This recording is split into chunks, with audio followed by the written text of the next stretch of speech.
ચાપસી હેમરાજ બુરીચા મેં આ જગ્યા ત્રંબો છકોડી જૈન સંઘને સ્થાનક બનાવવા માટે કાયમ માટે આપેલી છે દાનમાં, પૈસા લીધા વગર. જ્યાં સુધી સૂરજ ચાંદ રહે ત્યાં સુધી સ્થાનક અહીંયા જ રહેશે એવી શરતે મંડળે સ્વીકાર કરેલ છે અને લેખિતમાં આપેલ છે અને મંડળે સ્વીકાર કરેલ છે. અત્યારે એ લોકો 12 વર્ષથી મને કોઈ ન્યાય આપતા નથી. દાતાને વગર પૂછે સ્થાનક બીજી જગ્યાએ શિફ્ટ કરવામાં આવી છે અને અહીંયા તાળા લગાવી દીધા છે અને અન્યાય કરે છે, દાદાગીરી કરે છે અને ભૂમિ દાતાની તકતી મારી અહીંયા કાયમ માટે લાગેલી છે. એ શરતે મેં આપેલી છે. મારા છોકરાના મરણ થઈ જવાથી મેં એના જીવને શાંતિ મળે એના અર્થે મેં જગ્યા આ સંસ્થાને દાનમાં આપેલી છે. સંસ્થાના ટ્રસ્ટી અધિકારી ભાઈઓ ભંગ કરી રહ્યા છે અને કોઈ દાદ ફરિયાદ સાંભળતા નથી અને વાત કરી કમસે કમ 10 થી 15 લેટર સંસ્થાને આપેલા છે અને 23/6 મેં વકીલ મારફત 20 લોકોને નોટિસ પણ આપી છે.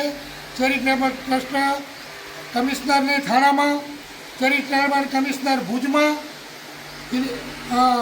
બોમ્બેમાં ઇન્કમટેક્સ ઓફિસમાં, રાપરમાં પોલીસ સ્ટેશનમાં, હરેક જગ્યાએ ઈવીઓમાં હરેક જગ્યાએ સંસ્થાઓને મેં આપેલું છે પણ કોઈ દાદ ફરિયાદ સાંભળતા નથી.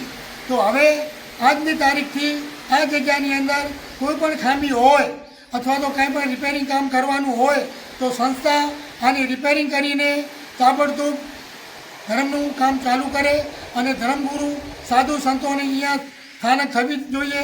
ભવિષ્યમાં આવી સ્થાનકો બદલી થાય નહીં અને આવા કામ ખોટા કરવાની અને જો કાયદેસર જો ખોટા કામ કરશે તો ટ્રસ્ટી અધિકારી ભાઈઓ ઉપર કાયદેસરની કાર્યવાહી કરવામાં આવશે અને રેલી પણ નીકળશે અને પછી એની કાર્યવાહી અમે કરશું તો એના જવાબદાર તમે છો એવી મારી ચાપસીભાઈ હેમરાજ બુરીચા તરફથી ફરિયાદ છે.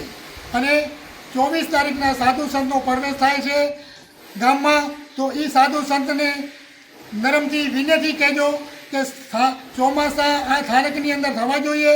હું વિદ્યાપીઠની અંદર ચોમાસા થવાનું જોઈએ કારણ કે વિદ્યાપીઠ એ વિદ્યાપીઠ છે, સ્થાનક એ સ્થાનક છે. સ્થાનકની અંદર ધર્મ થાય, વિદ્યાપીઠમાં ધર્મ ન થાય.